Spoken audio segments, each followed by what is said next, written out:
All right, we are live. Hello, everyone. Welcome to a brand new episode of the Pastrami Nation Podcast. I'm Kevin, and joining me today, as usual, is Elijah. What's going on there? Hello. It's going good. It's going good? Mm-hmm. Very good. I'm glad to hear that. Of course, co-founder of Pastrami Nation himself, Mr. Jason Smith. What's up, man? Hey, guys. How you doing? Hey, man. You know what? Doing pretty good. It's actually pretty hot up here in Oregon today, but it's okay. I'm not going to complain. Not going to complain about that. And you know, like 78 degrees. No, it was in the low 90s today. It's some California heat. We get into California heat. Yeah, very much so. I love the California heat. Yeah. Nice. No, so do I. I don't like working in it as much, but that's a whole other story. That's different. Working in it rather than living, like just hanging out in it is different. Absolutely. And y'all, we have a very, very special guest here to join us. Today, we're going to be talking about Transformers, the 40th anniversary of Transformers specifically. And we have a Transformers super fan here. His name is Drew Danger. Drew, thank you so much for joining us on the Pastrami Nation podcast today. Thank you for having me. The honor is mine because you guys had me here. So I just appreciate you guys having me on the show. So. Of course. We're excited to dig into some Transformers. I think for a lot of us, well, most of us, Transformers has been such a massive part of our lives, and just Absolutely. Whether or not we played with it a lot or knew a lot about it, it was still kind of in pop culture to the extent where you just couldn't ignore it. It's still part of my life. No, it very much is. You know what Transformers is. You grew up with it. Just not as majorly as, say, the three of you. Exactly. Thank you all for joining the show, everyone. So before we get started, I just wanted to make an announcement. We're kind of switching things up here on the Pastrami Nation podcast. We're doing things a little bit differently going forward, actually starting next week. So what we're going to do is we're actually going to cut them into, we're actually going to have seasons of the show. We're basically going to have a season premiere, go through the entire season, and then have a season finale. So next week on the Pastrami Nation podcast is going to be the season finale of the show. We're going to get through the summer, and then we're going to come back sometime during the fall. We're still going to be doing the same podcast. We're just kind of switching things up a little bit, see what works, see what doesn't, just kind of have fun with it. And we think it'll be really, really fun for y'all too, to kind of be able to invest yourself a little bit more to the show and things like that. We do sometimes 45 minutes to an hour shows, sometimes a little bit longer sometimes. We want to make sure we're, on top of it and engaging better and stuff like that with y'all, and make it the best. If y'all are giving us 45 minutes to an hour of your time each week, we want to make sure that you're getting the best show you can get. And it's captivating for you, so that way you want to send this to your friends, make them enjoy it. We want them to be able to enjoy it too.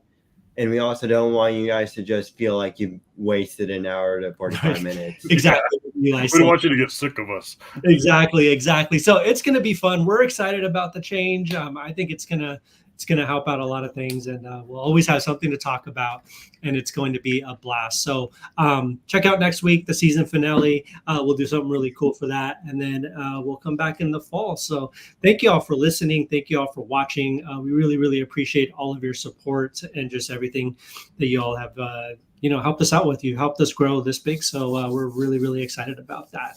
So yeah, I think that's all the housekeeping out of the way, some of the easier kind of housekeeping. Let's talk about Transformers, you guys. So Transformers is a franchise, like I said earlier, that's been around for as long as we can remember, right? At least most of us. Yeah. Now, it started in 1984 with the Transformers toy line, compromising Transformer mecha toys from Takara's Diaclone and Micro Change toy lines rebranded for Western markets. The term Generation 1 covers both the animated television series of Transformers and comic book series of the same name, which are further divided into Japanese, British, and Canadian spin-offs respectively. Sequels followed, such as the Generation 2 comic book and Beast Wars TV series, which became its own multiverse. Generation 1 characters have been rebooted multiple times in the 21st century in comics, from Dreamwave Productions to IDW Publishing to Skybound Entertainment, where they're at now.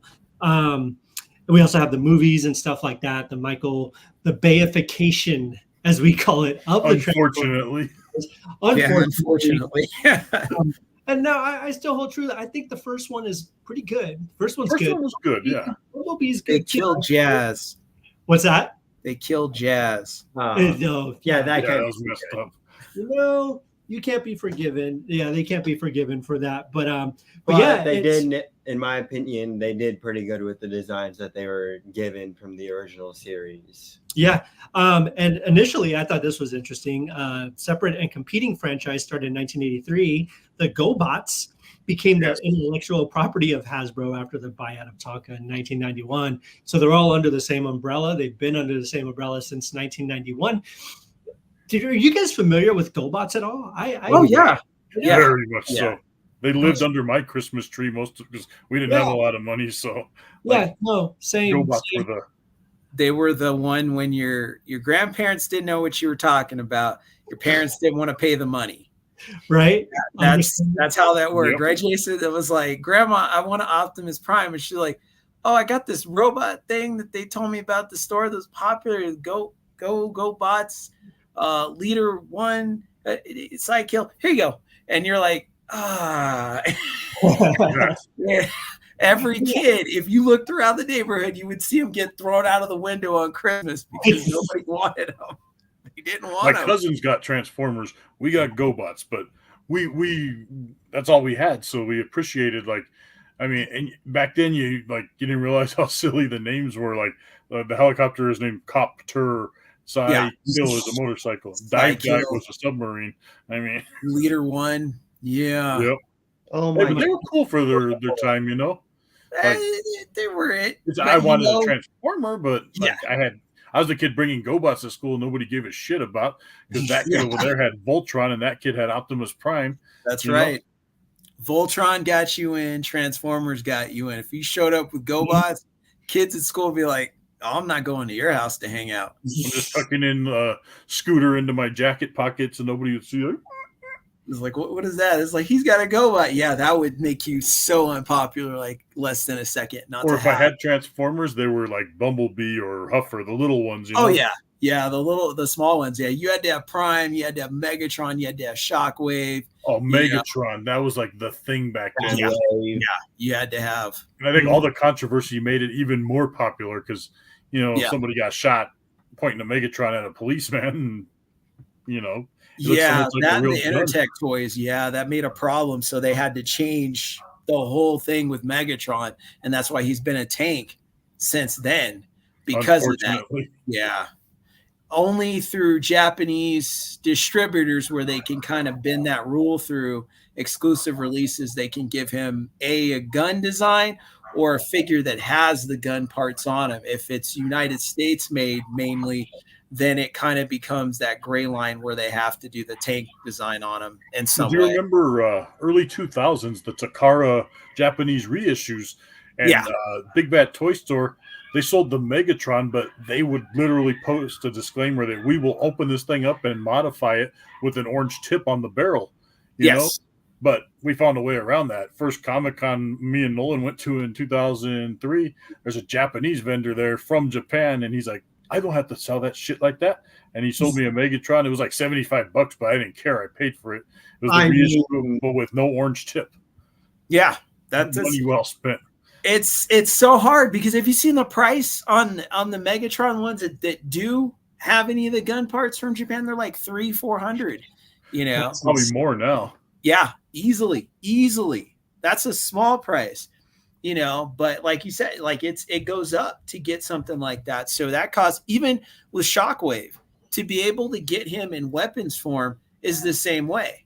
So that kind of made a problem when they were trying to put that stuff out. So you never really could get it as it was intended to be, or unless your situation, somebody just happened to work a deal to do something like that. But it made it really, really difficult. And that was always the problem with trying to get Megatron or Shockwave because of that whole mandate that they had on that. So, it's been a problem.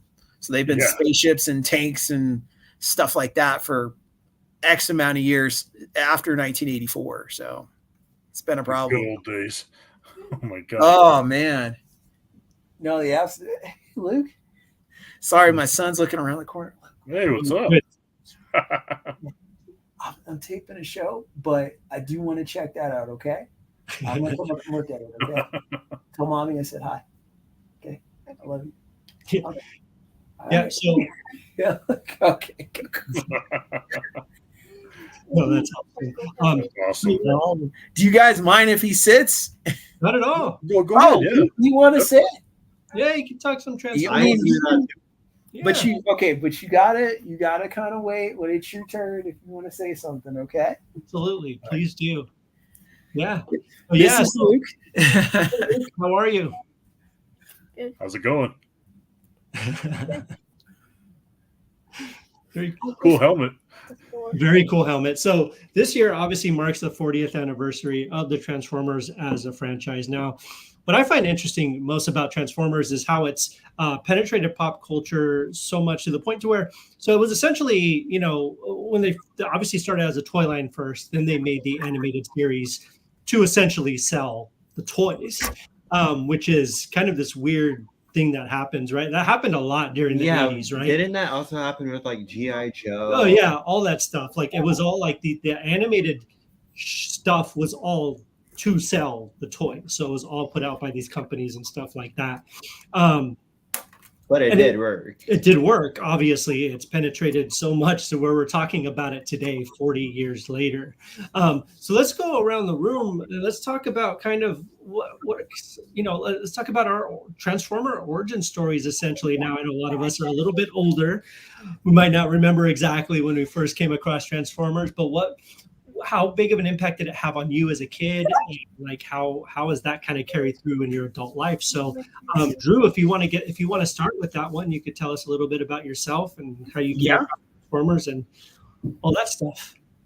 My history of the Transformers is very interesting because I never had a lot of the original stuff because family members got stuff mixed up all the time.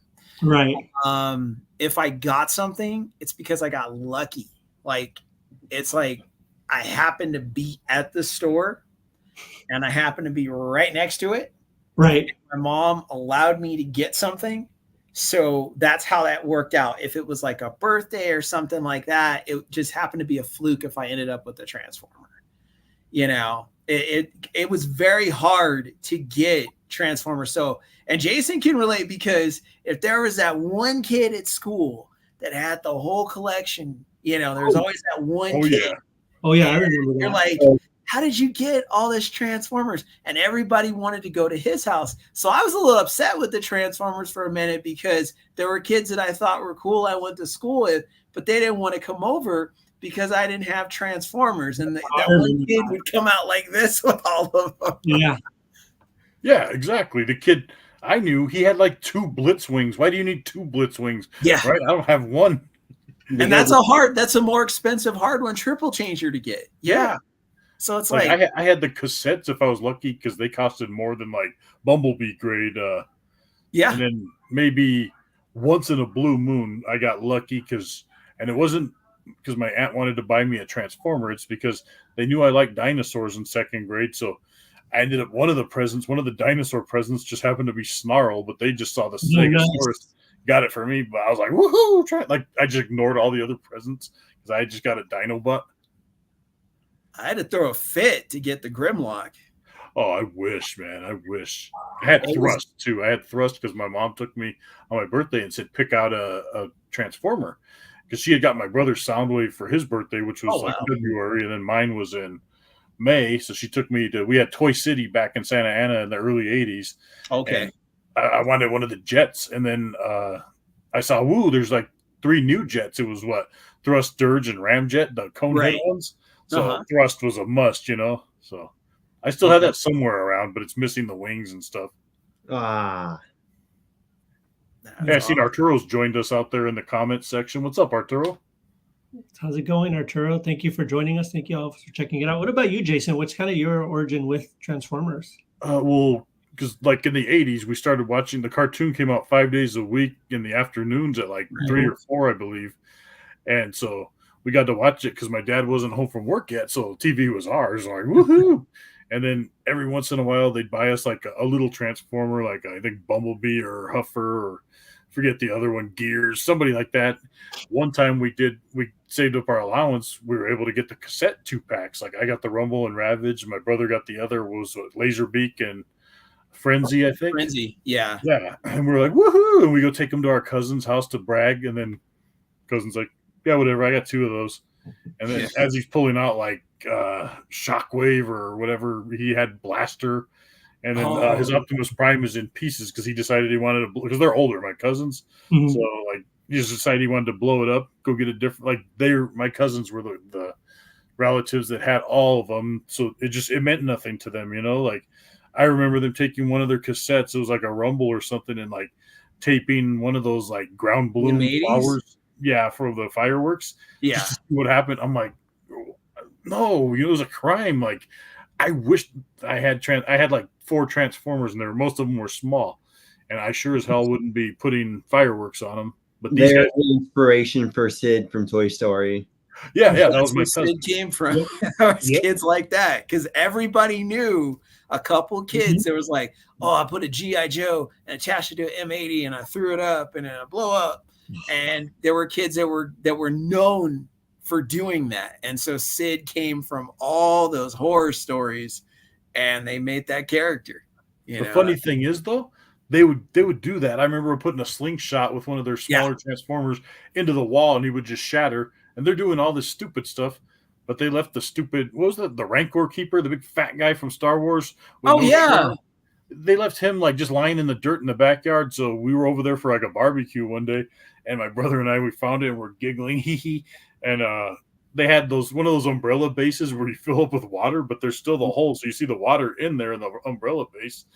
We threw the Rancor Keeper in there. He's floating around in there. My cousin just happened to see it, threw a big old hissy fit that you guys are throwing my figures in the umbrella base, and now I won't be able to get it out unless I take down the umbrella. I'm thinking, you're doing all that stupid crap to your figures, and you're going to get mad because we threw the freaking Rancor Keeper in the umbrella base. He's still there. He's just floating around in water, but that's how they were, like they blew up their own stuff. Yeah.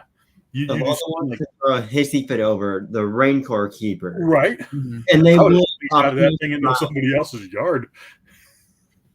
Yeah, there were kids, they were just like destroying stuff, because I'm starting to remember back in the 80s right now, and in Cerritos, and like people doing stuff like that, and figures and pieces and legs of superpowers figures, stuff like that, like floating around. And I was like, oh man, if I had superpowers like that, like I definitely wouldn't be doing that, because like you, like it was kind of hit and miss. You might end up with something, you might not. I got lucky though, because my aunt was an antique dealer, and at the time, people were bringing in a lot of that stuff to, because this was like probably like in 88.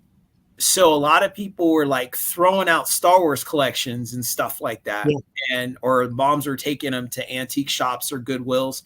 And my aunt was real cool. I still think her to this day, because she would like get all that stuff and she put it in a box and mail it out to me and I get it. That's awesome. She would tell me, because she was way out in Tennessee, and she'd be like, hey, I'm going to mail you out a package, to you guys, and it's going to have a bunch of stuff in it I think you'll want. I was like, oh, okay. And she would, it wasn't just like, oh, okay. She'd mail like this huge box, and inside of it was Castle Grayskull, Snake Mountain, over 40 He-Man figures. Yeah. Nice. 4 Thundercats. Like it was just loaded with stuff. There were Transformers in there. There were G.I. Joe. She would hook it up. So it would be like couple G.I. Joe tanks coming out of that. The whale came out of those boxes. Oh, sweet. That was the inner tube. You had these big vehicles, the Missile Command base, like everything. Like G.I. Joe collector cases. Yeah. And Nicole used to do like smaller things like that when she lived in Japan, of like trinkets from over there, like Pokemon cards and stuff like that. Oh yeah, my sister, she's in the Navy, so she was stationed in Japan, so she would send him like a bunch of little like things she'd find over there, like toys and stuff. Oh, like sweet. Send him over awesome. Like a bunch of like Pokemon stuff, and like a bunch of stuff from when she was over there. But yeah, I kind of have like, so I came up watching the cartoon, obviously, like that was such a big thing to do, when I was a kid. It was like Transformers. My thing was Transformers, G.I. Joe, and Thundercats. Those were like the main things that I really gravitated. Silverhawks too. I used to love Silverhawks. I was about to say that. Silverhawks. I love Silverhawks. And for some reason, like I remember Voltron for some reason a lot more. I have more fond memories of Voltron in a weird way than Transformers for some reason. I think Voltron was very much. It was kind of like the first toy that I ever got that was expensive, right? Like that was like something that my parents could afford, and I don't know, my parents couldn't afford it, but they did somehow. I got it for Christmas one year. I saw the picture. I was going through some old pictures, and I have little like me like holding the Voltron. I'm like, how the heck? But of course, Transformers was the other one that I really, really wanted as a kid. But I relate to you guys too with the GoBots, right? Like the GoBots were something that I got instead of Transformers. Yeah, instead of Transformers, and I was never the cool kid. I was never the kid who got the Transformers or anything like that. The only time I would be able to get Transformers is if, kind of same thing with you, Drew. Like if we were at like Toys R Us and it happened to be like a special occasion or something right there, can maybe grab one, right, for like a birthday or something like that. Yeah. Or if we were even in like a Goodwill or something and they happen to have one or whatever, it was like, some super random that I'd be able to Goodwills, man. Those are some good times. Oh yeah. Yeah. Absolutely. Were they absolutely $1 sometimes for stuff? Yeah, like a bag of them for $1. Yeah. Yeah. So I love Transformers. And it's just such a fun franchise. I have a question for you guys. What do you guys think is the like lasting appeal of Transformers? Like not just the animated shows, but so I realize there's more of an affinity for the for the cartoons and the movies and stuff like that than there is for the toys as much nowadays, right? Like it seems to be a little bit more people watching the cartoon and stuff. What do you guys think is about Transformers that keeps people constantly coming back 40 years later, us talking about it? What do you guys think that is? Wow, that's a good one. Because it's tough because because when they came out, like it was kind of like one of those things. There wasn't a whole lot of things like that, right? Like there wasn't a lot of toys that you can actually have as one thing and then transform into another thing, right? Like it was essentially two toys in one. Super exciting, super cool. And the way you transform them and stuff was always really intricate and really cool, really fun. But I feel like nowadays with the toys specifically, they don't transform as much as they used to, right? Like a lot of the Transformers toys that I see on the shelf now, they're pretty stationary. Like they might have one or two things, but like when we were kids, like the whole thing, right? It was like a very intricate. Oh, dude, that Megatron gun, like, yeah. Good luck transforming that thing as a kid. Yeah, so like whether or not they transform or not, people are still like crazy about the franchise, whether it's comics or whatever. I guess I would say it's just the story, right? The characters. And I think someone like Optimus Prime and Megatron, kind of the perfect example of the battle between like good and quote evil, right? Like you have the good guy and the bad guy. It's pretty simple for people to comprehend, nothing too crazy. There's a war. They're trying to figure it out. But we keep on getting movies. We're getting another Transformers 1 coming out in a couple months with Chris Hemsworth as the voice of Optimus Prime. And again, that one seems to be on track Keegan-Michael Key. Yeah, as Bumblebee. I think so. Yeah. And that one seems on track to be a pretty big hit.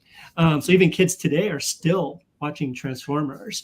Do you guys have any ideas? What would you guys guess to, venture a guess on if you were to say this? Is the nostalgia of it, and it rubs down to people's kids, because like we were kids at the right time. I think, back in the 80s, like growing up, like we hit the jackpot. Like it was gold for being a boy in the 80s.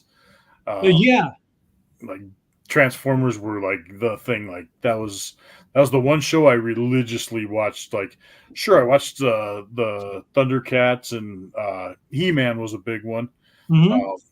Silverhawks. I didn't watch as much G.I. Joe because it came out before Transformers, which was kind of like when I think my mom was watching one of her shows, so we'd catch a few episodes here and there.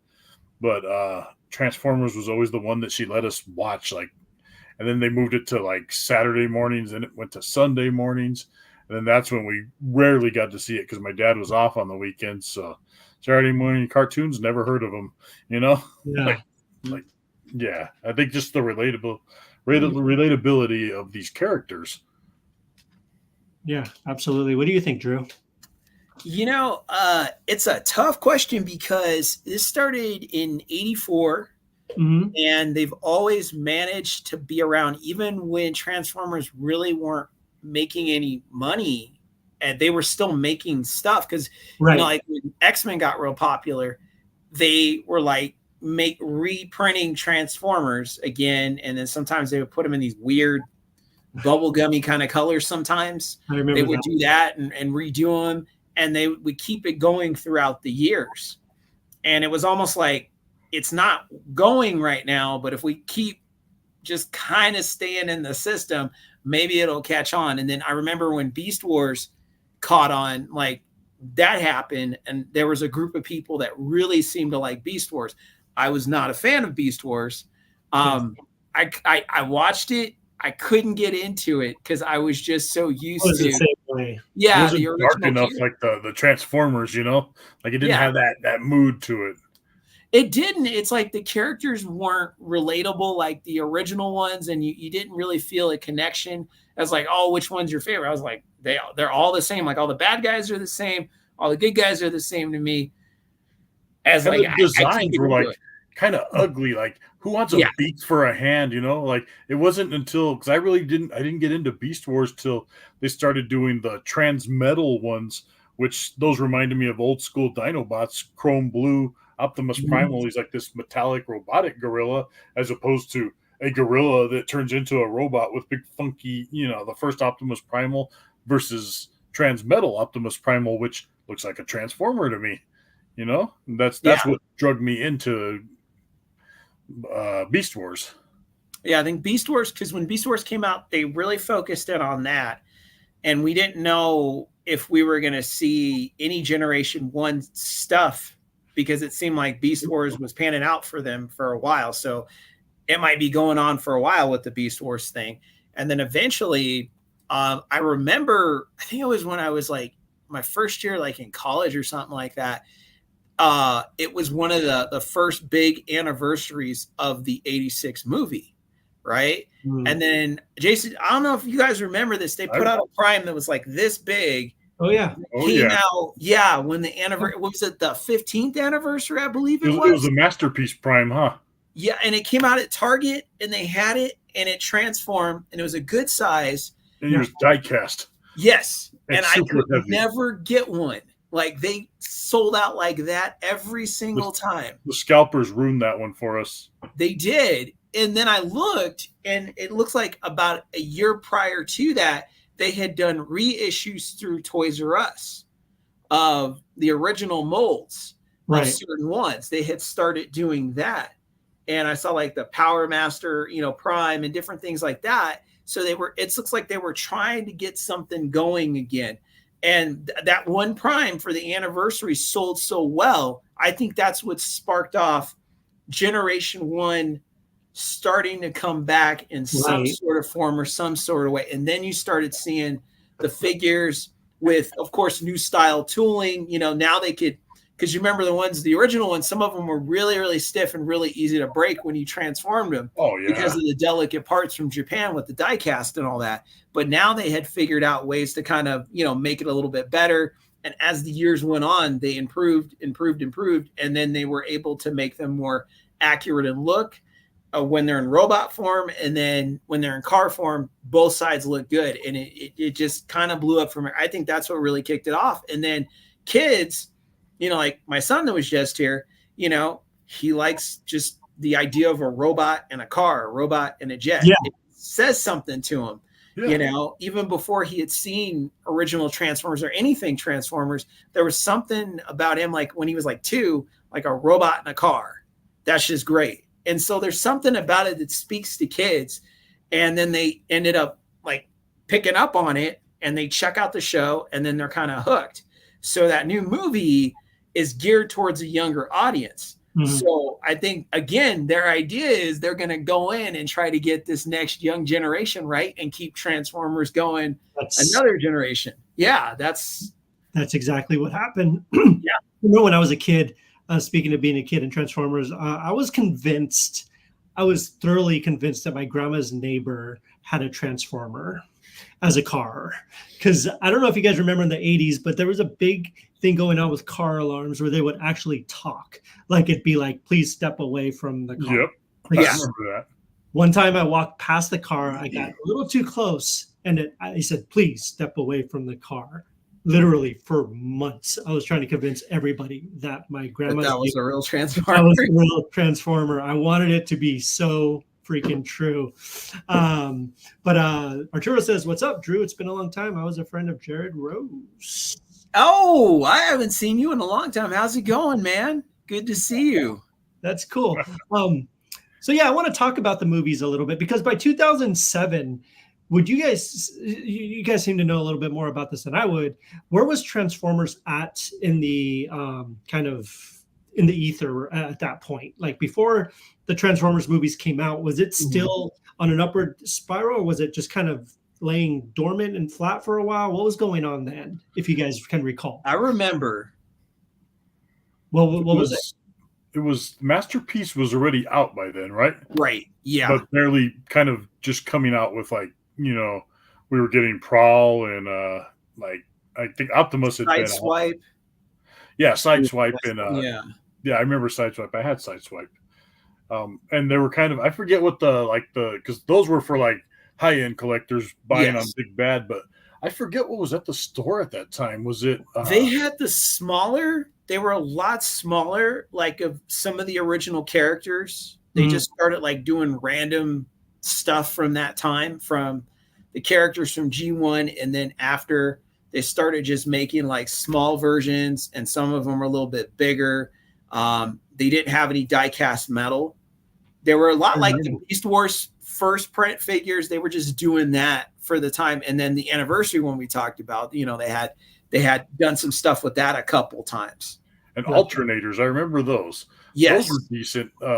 It just I don't know, they were cool and everything, but just the robot mode, some of them, it was just still a little too, like, they didn't quite streamline that robot mode. There was either big clunky legs or I don't know. And I remember, do you remember the little PVC figurine ones, the blind box SCF? Oh yeah. Yeah, they came. I used to buy the hell out of them because you get a blind box one. They didn't transform or nothing. It was just this little figurine. It's just a little figure that was detailed, looked like the character in robot form. Yep. And it looked really cool, but they're like, that's small. And they were. like, I used to buy them by the case because for $60 you get a sealed case from Big Bad, and then you get a chance of getting like a really rare like Megatron transforming to Galvatron, like he's like clear pink. And it went for a lot of money if you got one of those rare ones. And then because Takara was doing those, and then like a year later, Hasbro started releasing those at Walgreens in package, and boom, there was that pink Megatron and the Starscream with the crown, which were the super rare ones. And now you can buy them for $4.99 at a Walgreens, which pissed off like the people that were holding on to that for like a collector value. Well, that's why you don't stack up your stuff. Like it's like, sell it while it's hot. You get one extra one, but like all these, Jason, all these guys that have got whole storage units of like duplicates for days. You can't even walk back there. No, you got to sell it while it's hot. Boxes hit me in the head at one friend's house. Had nothing but Spawn stuff just stacked up, and I was like, "But dude, just get one or two." Like he's like, "No, I'm gonna get like 10 cases of the same thing and another 10 cases," and I was like, "All right, man." Bad decision.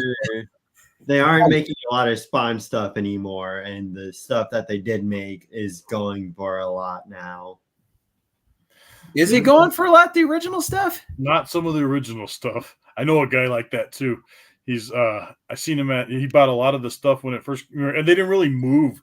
Like the articulation wasn't there like with the original ones. Yeah. And I know a guy that kind of stockpiled them too. You might know the same guys. They used to hang out at Comics Plus, Drew. Which one? Which guys?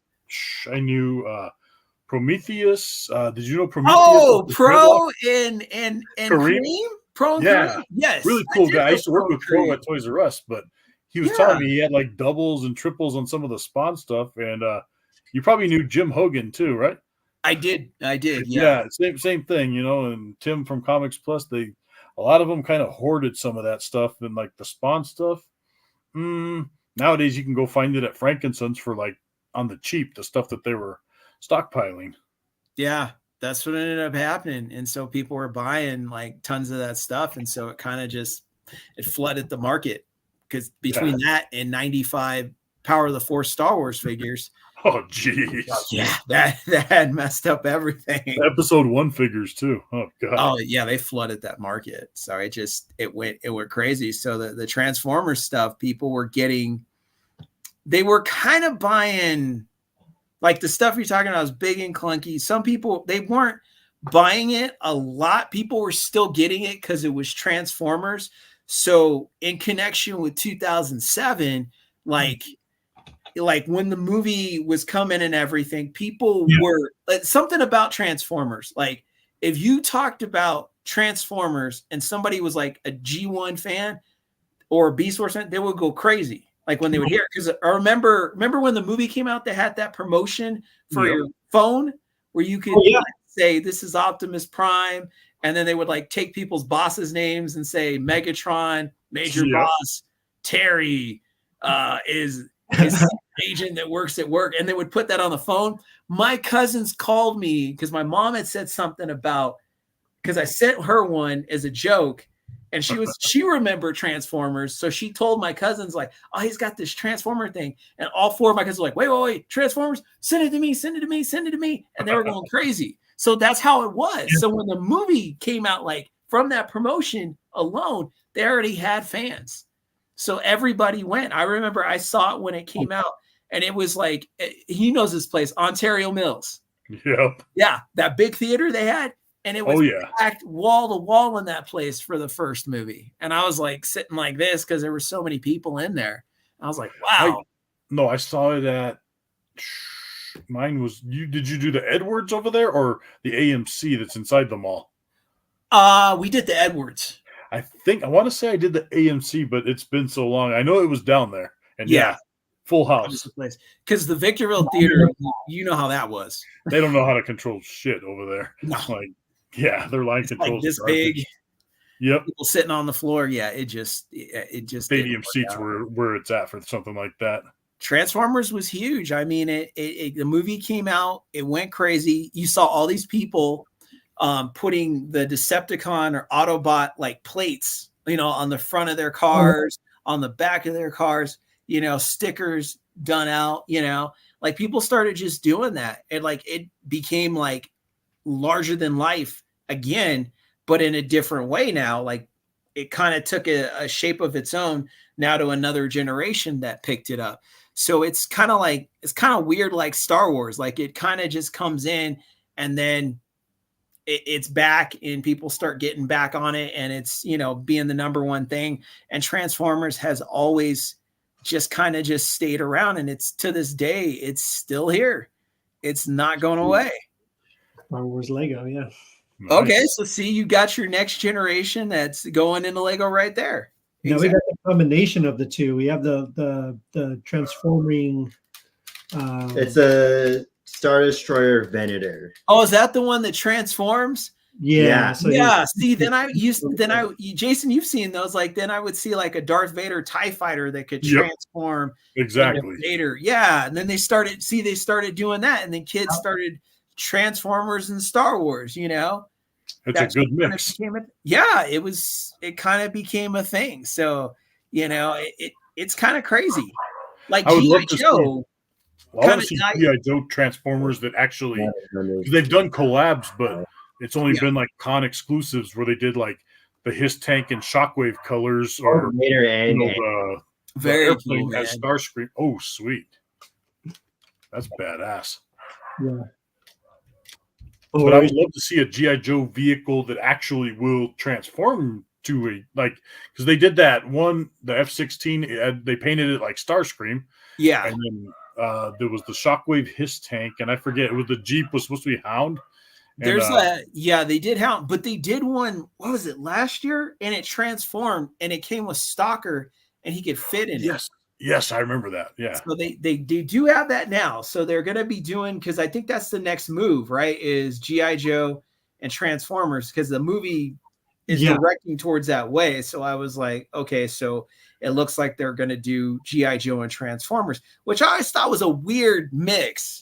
To put like in a story, like in a toy, I was like, all right, but like if to put them both in a story, it's kind of a weird mix, but I guess we're going to see, You remember the G.I. Joe Transformer comics of the 80s? I do remember those. Remember how dark those were? Yeah, they were pretty messed up. I love that. Yeah, those books, because G.I. Joe, it was always kind of like borderline dark, and then it got real dark. It got really, really dark. And then Transformers was kind of like really high action packed. And then it started to get really, really dark, especially when they did the, what was that? The Underbase Starscream saga, like all that, like that really took a turn. Yeah. Hey, when Dreamwave took over the license, they made them scary. Yes, they did. Wow. Ooh. That was the best Transformers story, like the first Dreamwave run. Oh my God. Yeah. Yeah, I did see that. Did you guys happen to check out the War for Cybertron? Yep. Okay. With the Fallen? Yeah. What did you think about the War for Cybertron that Netflix did, the animated one? Yeah. What did you guys think about that? I thought it was pretty good. Pretty decent. They kept that darkness there. I liked it, but I had to have a complaint about one thing. How come they had to beat up Optimus Prime? Like, he didn't win anything the whole movie. Like, he was just making bad decisions and he kept getting beat up all the time. Well, they're sticking to kind of like, remember in the comics, he's kind of like, he's not Prime yet. Remember when, and he's getting beat the crap out of, and then was it Sentinel Prime gets killed in that one in the comic, the Dreamwave War for Cybertron. And I was like, wow, this is really dark and gritty. And then he becomes Optimus Prime eventually in that. But that was a good little spinoff. They kind of probably went with that one that was getting thrown around, but they should have made him Orion Pax while they're throwing him around, not Optimus Prime. You know? See, then I would have been like, oh, okay. But I was like, but he's Prime and he's getting beat up. And then I saw Ultra Magnus and I said, oh, look, Magnus. And I like Ultra Magnus. And then I was like, wait a minute. They're probably going to kill him, right? That's what ended up happening. And I said, oh, they killed him. And they killed him and he didn't even do anything yet. Did you see the episode where they killed him in the G1? Yes. With 6-shot? Mm-hmm. Oh, my God. I hadn't seen that, but because I feel like Dreamwave did him justice, you know? Mm-hmm. Get the second Dreamwave arc when he takes on Menasor. Oh, my God. He beats him in truck mode. Like, wow. They finally gave him an up because he was always getting killed. He was always getting the back seat. So I was always like, There's always that, open, damn it, open. You know, Transformers the movie. I hear Robert Stack's voice, open, damn it, open.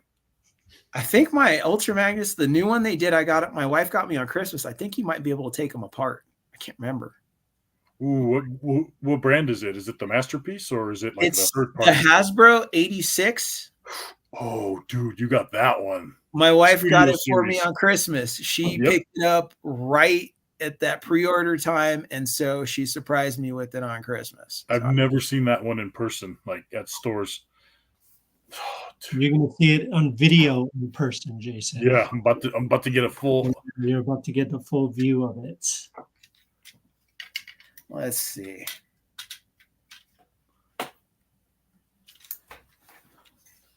Here it is. Oh my God. Yeah, it's pretty cool, and it's kind of tricky, but let me see if I can get it open. I know I can. Cool. I want to get the new. So they announced the Bumblebee Lego. Yes. With the Optimus Prime. Should be. I still need to get the Prime. I still don't have the Prime yet. I was just about to ask you that. I still got to transform mine. I'm scared to though. Oh, really? You see that? So it kind of pops out. Yeah. That's beautiful. And this is the first ever Ultra Magnus, guys, they made where he's not in all the pieces. Because the other one was like battle armor and you had to put them together. This is a solid Ultra Magnus. So when he transforms just like this into a truck form. And he has a rack that can hold 2 to 3 small cars on him. So it's not just that white Optimus Prime that you snap on. No more. Just solid nice. like this. It's the first time they ever did it. And solid Magnus. Yeah, so he's a solid figure, and he's pretty cool. So he's pretty cool. Highly detailed. So I'll thank my wife Rebecca for getting that for me. Because I asked specifically for that, and that's exactly where she went. So when you guys are ready to get into it, we can talk about this stuff right here. And I've got a whole thing to go through if you guys want to about it. I came prepared. It's Donatello. What's your favorite? Which one is your favorite out of your collection? What would you say is your favorite? It's funny you bring that up because I got 2 new favorites that I have been waiting for years. And my wife got them for me and for Father's Day. And the thing was, I always wanted a G1 Prime and G1 Megatron just in the original style. Didn't matter if they transformed or not, but the best, nicest way they could do them with die-cast metal, everything. So have you guys been seeing the promotions for this right here? Yes. The Yellow Park. So this is a collaboration with Hasbro and a Japanese company. So that means, Jason, that Megatron will have gun pieces. He doesn't transform, but he has the official look of the classic and metal diecast on both him and Prime. And their eyes light up. Oh, that's awesome. It's trippy, though, because you have to do it with a magnet. So you have to hold a magnet up to him, and you put it, I'll show the Prime. You put it on top of his head. Look at that. Oh, that's cool. Eyes light up. Look at those articulated fingers, too. Yeah. This thing, and it's die-cast metal with plastic, and they're really nice. These are, and check it out, guys. These are only $50 a piece. That's not I bad. don't know how they worked out the price, but these things are nice. And check this out. This is the first time Megatron and Prime are almost exactly the same size and width in history. It's the first time. Wow. Nice. This is it. And then you could, when you do it again, then it does the flashing lights. And then the last sequence, let's see if we can get it going, is the breathing. So as he's breathing, his lights will go up and down like every breath kind of a That's thing. The one that's ready to pass the Matrix on. Yeah, and the Matrix is in his chest. So it's the whole package deal. And he comes with the axe, the switchable hand for the axe, the small Megatron gun, those little things we like. They made sure. So this is the best thing. And for $50, you cannot beat this. And this thing is like super articulated, like G.I. Joe, fully flexible. I've seen some of the poses people do with that thing. I'm like, oh my God. This thing is worth it. It's really, really, really nice. You can I know you want to see the Megatron, right? Yes. All right. So Megatron. And of course, he comes in a nice 40th edition box too. Sweet. So it's really, really well done. And here's Megatron with metal parts and everything. Wow. So we'll get him activated. Come on. There we go. He still functions. Yeah. And oh, nice. So that's a pretty cool feature. So they do that, and he does the breathing and the pulsing eyes and everything too. So that was something that they worked out. So these are really, really nice. See, that's a no yellow tip. Yes, I love it. Solid. Yeah. This is it right here. And he comes with his lightsaber setup, with his mace, everything. Does he come with that purple gun that he shot Prime with? He comes with the gun he shoots Prime with too. He comes with everything. Yeah. They really, really thought about this. So, I mean, guys, for $50. Yeah, that's not bad at all. I'd love to see a Shockwave done in that style. I think I think they are going to do that. I think there's a plan to do, let me see. I think there's a plan to do Starscream, Shockwave, and possibly Soundwave. Pretty sure all of those are going to happen. Sweet. And they're really nice. You just snap them. You get to snap them together, and they only come in big, bulky pieces. So it's not like a bunch of little. They're like huge pieces. Everything that's on the left goes on the left. Everything that's on the right goes on the right. Everything that's in the middle goes on the middle. And they package it just like that. And that's what you do. And you just put them together, and they are the best thing. And see, like I said, look at that in height. First time ever. And scale's always been like the issue. Like, yes, back to G1. Remember, Prime was this, and then Megatron was here. Megatron launched over him, and then even with the War for Cybertron figures, it's like Prime is this big, and then Megatron's like this. Again, and throughout history, it's always been that way. So like now, finally, they figured out, why don't we make them the same exact size? Because when you watch the cartoon, they're fighting each other, and they're the same size. And I said, yeah, finally they did. This is the first time they ever did it, and they all come with, it's not the fanciest of bases, but it's nice. This is retractable. It holds the figure. So they both come with that. So $50, guys. That looks like something that costs like $300. You can't beat that. And where would they find that at for if they were looking like Big Bad? Sure. Amazon actually just started carrying it. So you could go on Amazon. I think Amazon charges $10 more. I think through them is $60. But you can go directly through Yolo Park and get them for $50 if you want to do that. Or you can go to Amazon if you want to get it quicker. You know, you probably get it tomorrow if you order it today on Amazon. It's $10 more, but yeah, you could definitely get it there a lot faster too. So I would tell you guys, big Transformers fans, this is something you want to get before everybody buys them all up. And next thing you know, they're the thing that everybody's selling at Frank & Sons for $500 or something like that, you know, before you know it. So yeah, those are my two favorite pieces, because I've been waiting for those since the 80s to be exactly like this. This is what I dreamed. And now I have it. So I'm pretty happy.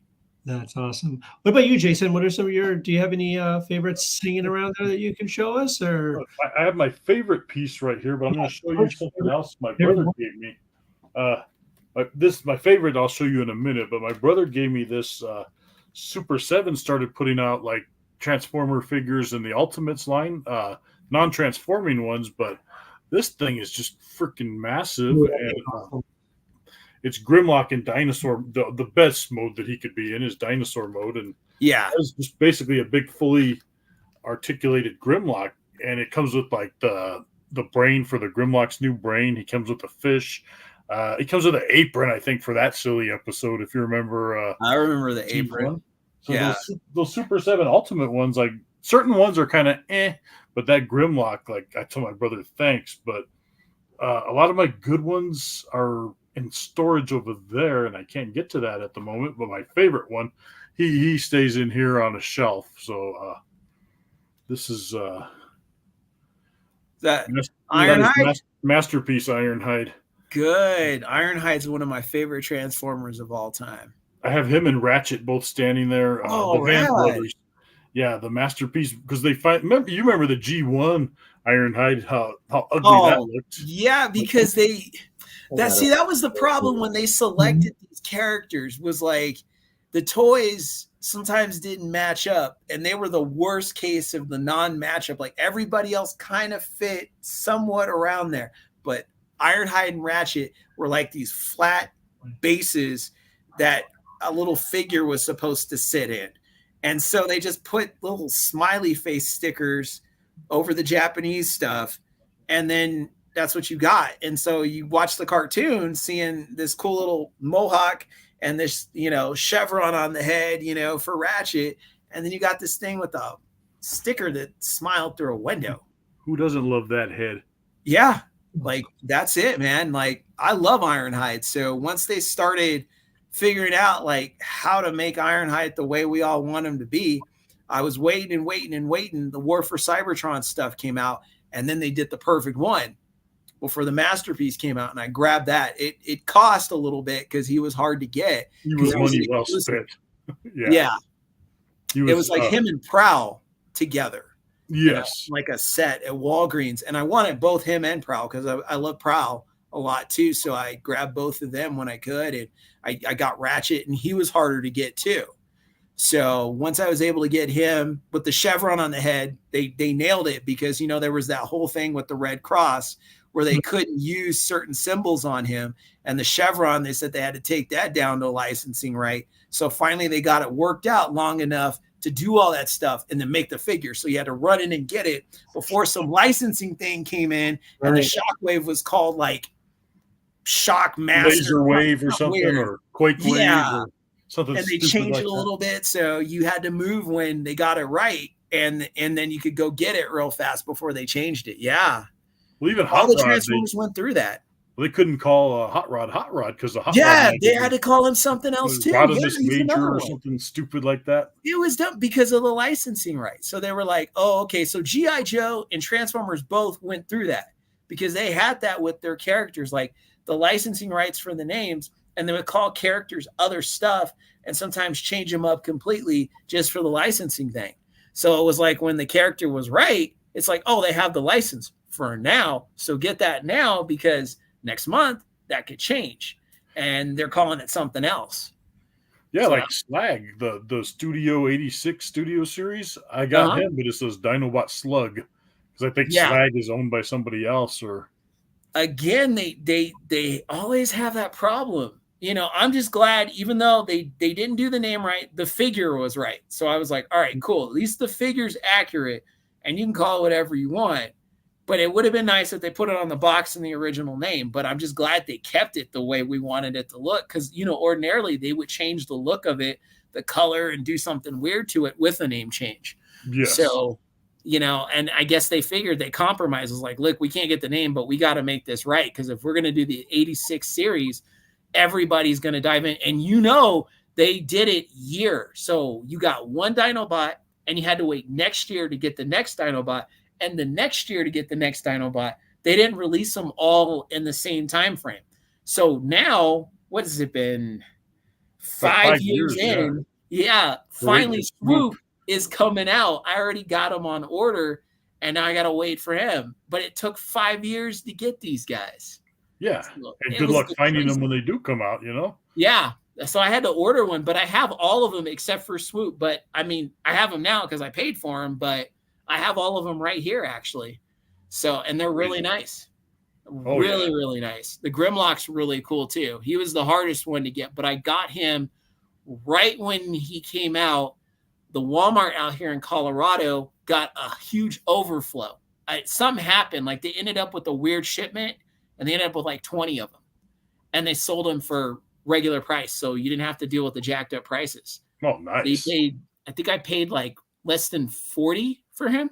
That's not bad because what was he, 50 or he's like 60 around there, almost 70. So I paid 40 for him at a Walmart out here towards Denver that just got like a mistaken shipment or something like that, and they ended up with like a box or two of like these Grimlocks, and nobody like knew that they were there, so they were kind of sitting there.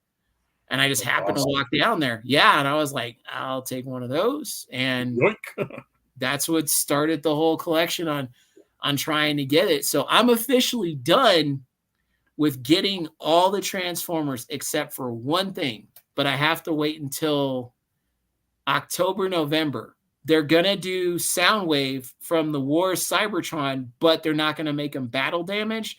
They're going to make him the classic look, the way that we all wanted. And he's going to come with a couple tapes. Yes. And so that's coming, but not until November. And when I get him, I've gotten everything I've ever wanted. They finally got everything perfect, and I'm out. Life is good. Anything else? Life is good now. Life is good, man. I won't ask. I told my wife, I said, yeah, I'm out after that. She said, really? You're not going to say, down there? I said, no, they got it perfect this time. So I'm never say never. I'm going to hold that one. I was like, no, I do not have a big Unicron. Everybody asked me about that. I was like, I don't have, where would I put it? It's that big HasLab Unicron. Yeah. Yeah, exactly. Where would you put something like that? That thing, I've seen Find it. out how to hang it and hang it from your ceiling. That'll probably collapse your ceiling. Yeah, it's like no joke. In planet form, it's like this. I saw that Comic-Con at the Hasbro booth, and wow. That thing's massive. It's got every detail. It's scaled perfectly, and it does everything. It even talks and lights up. It does everything. So yeah, it's huge. I don't know. What are they like 1,000? Probably at about 1,000. Probably now, yeah, 1,000. Because it was like what, $400 when Hasbro was selling it. But yeah, now, yeah, you're gonna pay like a grand. Yeah, I said no, it's okay. I mean, he was great, for what he was, but I was like, if I don't get him, it's not that big. It's not like a character I'm like, I have to have that one. You know what I'd love to see is masterpiece Transformers of individual Constructicons that form a masterpiece Devastator. Because I don't know, for some reason Hasbro just can't get the combiner game, like the combined mode, to look right.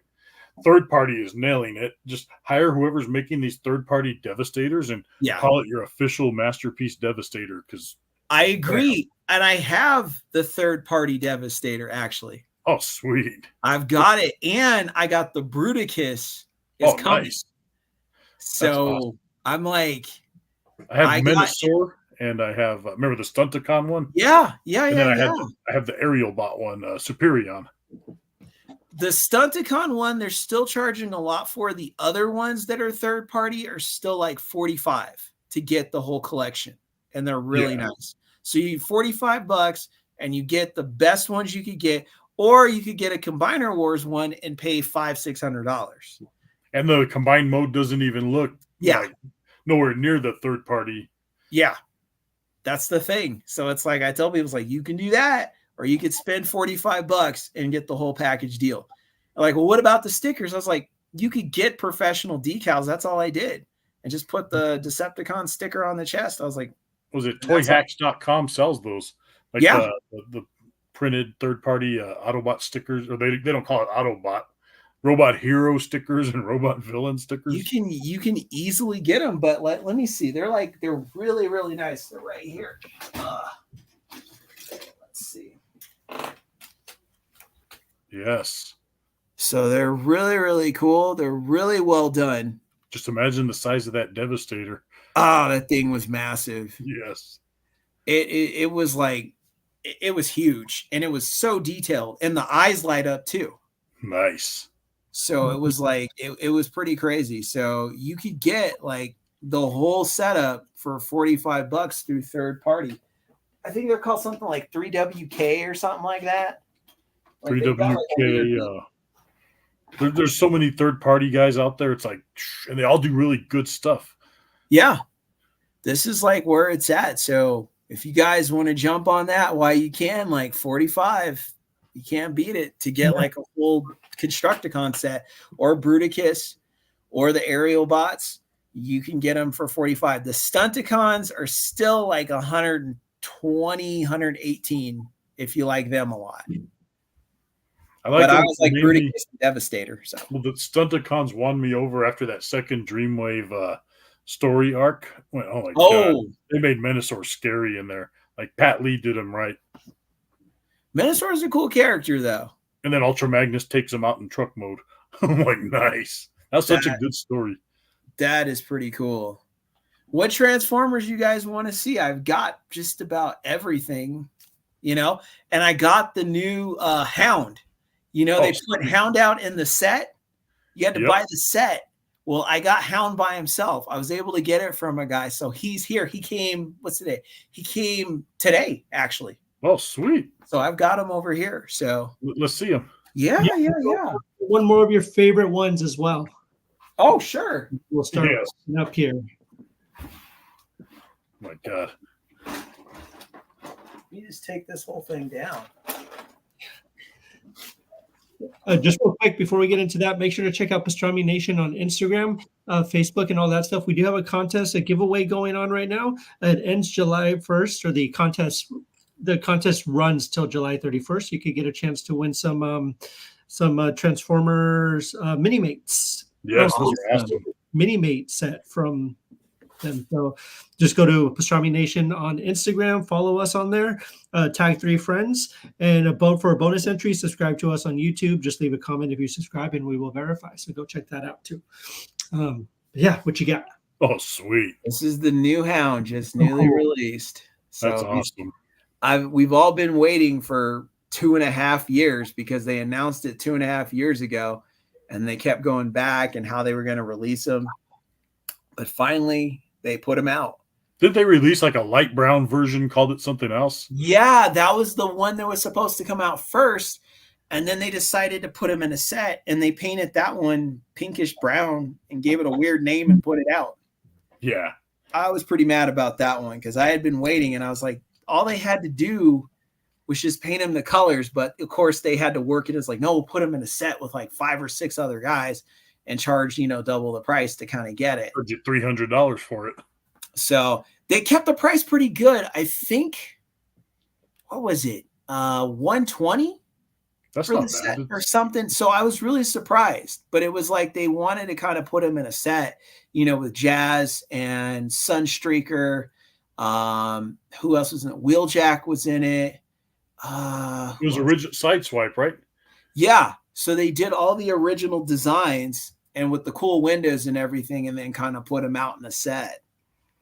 So I've got just about everything you guys can think of. Like this container I took out is all G1, like the first two to 3 seasons of Transformers before Rodimus took over. So like these are all the main guys for the Autobots right here. So Nice. You can pretty much name just about anybody.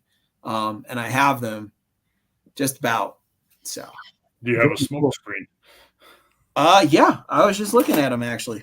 He's right here. That's badass. Look Yeah, at that. he's a really nice one. I had that one when I was a kid. Isn't he cool looking, his color and everything? He was always that cool colored Prowl. Is there a Prowl, Blue Streak, and Smoke Screen? They're all the same robot but different colors. Yeah, and I do have Blue Streak and I do have Prowl. So Nice. Prowl's there's Prowl. Yes. Classic. He's a great one. And all of a sudden, like I remember about a year ago, like Blue Streak kind of came like the harder one to get out of everybody for some reason. Like he just became popular all of a sudden, and everybody just started hunting him down. So I would tell people, like, if you want to get any of these guys, move fast, because I don't know if they're going to remake or reprint any of them. And if they kind of get a bug where everybody starts wanting to get them, you might have to pay a lot to get them, after that happens. Let's see, Blue Streak, there he is. Nice. Even though he has no blue. Hey, and they changed his name too. I think they called him Silver Streak at one point, right? What they did was they made Silver Streak, but then he's like blue and silver, and then this is Blue Streak. And he was always Blue Streak in the G1. Yeah, so it's kind of weird. Yeah, they did do that because of the name, right? But then they changed it up that way. It was crazy. They're giving us trauma. Yeah, it's kind of bizarre. So you guys can name, like, I've got Blaster, I've got anybody you could think of, just about. So do you have Ramhorn in there? They did not make Ramhorn. He's coming out later this year. Yeah, you're right. Yes. So they're doing a Steeljaw, individual package Steeljaw. Yeah, they're going to do a Steeljaw. They're going to do Ramhorn. So those are going to be coming out later. But I do have Blaster himself, and he's pretty cool. That's awesome. That's awesome. Well, Drew, we're going to have you back to show us all these, because we're excited for that. I do want to see all of them, but there's a lot. What we'll probably do, I think when Transformers 1 comes out, which is in September 20th, is probably when we'll be back as well from our break. Okay. Talk about the movie, show us some more awesome Transformers. I think that would be so much fun. What do you think? I'd love to do it. I'd love to do it. Yeah, we'd love to have you back. That was a lot of fun. That was really cool. Very educational for me, because like I said, I knew a lot about Transformers, but not that much about Transformers. Drew just schooled us. Yeah, absolutely. Drew, thank you so much for joining us on the show. It was an welcome here for our always a pleasure. Yeah, in September we'll have you back to talk about the new movie. We'll talk about how that goes, and we'll see some more of your awesome collection. And if there's anything you guys want to see when he comes back, please leave comments. We'll talk about it. We'll show him off. We'll have a good time. It'll be so. fun. I'm going to have a list for you, Drew. What's that, buddy? I'm going to have a list for you. Oh, bring the list. This whole wall is just containers of like everything, and I just go like this. It's like Thundercats here. Everything is just here, and I just go like this. So I got it all. Can't wait. Yeah. No, me too. I'm very, very excited. But thank you all for joining us. Thank you all for checking out the show. Like I said, next week's going to be our season finale. So join us next week. We're going to get some fun stuff lined up for the last show of the season. It'll be a blowout. It'll be a lot of fun. We'll talk about. I don't even know what we're going to talk about yet, but we'll figure that out. Drew, do you have any like socials or anything you want to shout out? I've got. Oh my gosh, man! Now I have to look at it because like I'm on quite a few different things, but I'm just going to say, listen, guys, if you want to get to me, all you got to do is just go to my YouTube channel, Danger Custom Action Figures, or you can email me. It's probably the best way because I'm on the Henry Resilient Power Ranger stream that's become real popular. I've been working with those guys. They're going right now, and they've been texting me because they want me to come back and look at something. I don't know what it is. Oh, nice. They want me to look at it. So I'm like, all right. So I'm being pulled in a couple directions, but if you guys want to reach out to me, I was doing the show a little bit before I got with you guys, and then I left the show to get with you guys. So I got to go back to the show. Oh, what's going on? That, man, I know. No. Man, I should have paid. I was like, oh, are they doing it? And what happened was they ended up like at the last minute. They taped last night. And then they had some new information that was crazy. So then they taped again today. Ordinarily, they don't do that, but they changed it up. So I did yesterday, and I'm going to do today. And then I got another show and this show. And whenever I get with Judge Joe Brown, I do a show with him. So wow, he's super cool. I'm all over the place. So if you guys want to give me, just get Danger Custom Action Figures. Leave me a message on there. I promise I'll get right back to you, and we'll talk about whatever you guys want to do. My channel's open, so you guys got some great ideas and just want to come on the channel, we can do that. It's no problem. Absolutely. That sounds awesome, man. It's a pleasure to have you. Thank you so much. Jason, they can find you on Friendster and MySpace and all those. Napster, yeah. Napster. MySpace top 8. Just look up Jason Smith. You'll find him. Yeah. He comes up right at the most top. uncommon name in the world. It is 100%.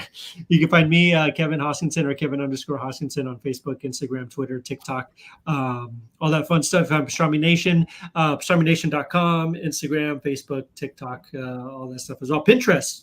Do really well on Pinterest. Go check us out on Pinterest. And you're 17, so you don't get to shout out socials yet. So I'll be a 90. I don't need a shout out socials. No, you're good to go. All right, y'all. Well, thank you all for joining us. Thank you all for checking out the show. And we will see y'all next week. And until then, take care of yourselves and each other. Bye-bye. Bye, guys. Bye, guys.